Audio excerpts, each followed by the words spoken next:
Advocates who want increased funding for Maryland's historically black colleges and universities took the fight to Attorney General Brian Frosh's office Friday, urging Democratic primary voters to write in HBCU rather than vote for Frosh next month. The protesters contend the state owes Maryland's 4 historically black colleges more than $1 billion for systematically discriminating against them over decades, and they accuse Frosh of delaying settlement of a decade-long lawsuit over the issue.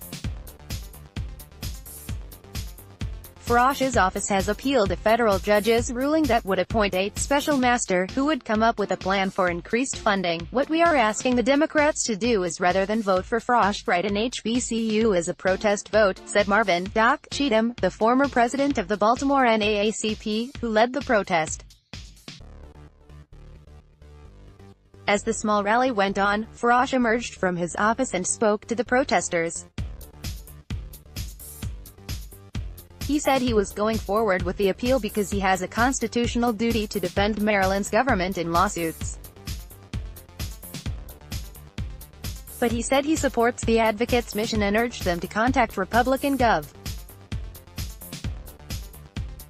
Larry Hogan, whom Frosh said could resolve the suit by cutting a check. "It's my job to defend the state when it gets sued," Frosh said. "I would encourage you to make your voices heard to Governor Larry Hogan. I don't write the checks. All I can do is try to bring people together, and I have done that." As he spoke, longtime activist Leo Burrows shouted at him, "You are obstructing justice," and Cheatham urged Frosh to meet one-on-one with Hogan to resolve the suit. "You two have not met face-to-face to discuss this issue," he said. Hogan has said he is open to spending as much as $100 million to settle the 2006 suit, which was brought by a coalition of historically black colleges in Maryland. But advocates say that's much less than the colleges should receive. The 4 HBCUs, Morgan State, Coppin State, Bowie State, and the University of Maryland Eastern Shore, contend that Maryland had long fostered segregation in higher education by allowing well-funded academic programs at traditionally white universities to undermine similar ones at historically black schools. Judge Catherine C. Blake has ruled that the state's actions perpetuated segregation and said she would appoint a special master to help the two groups develop a plan focused on creating unique, high-demand programs at historically black colleges. She said the plan also should provide sufficient funding to help the schools with recruiting and financial aid. But the state this year appealed Blake's ruling, further delaying the drawn-out case and angering activists.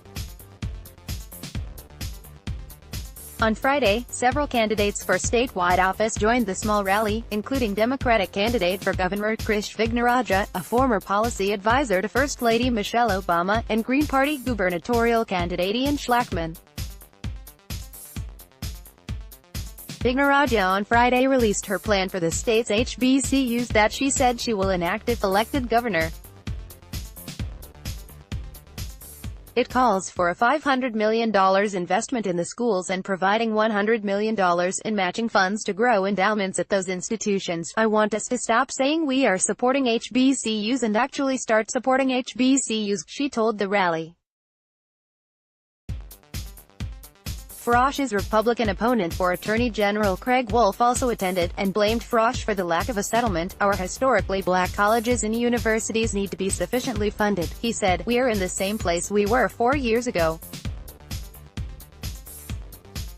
I lay the blame on Brian Frosh. He's had 4 years to solve this problem." Luke.Broadwater at baltsun.com, twitter.com/LukeBroadwater.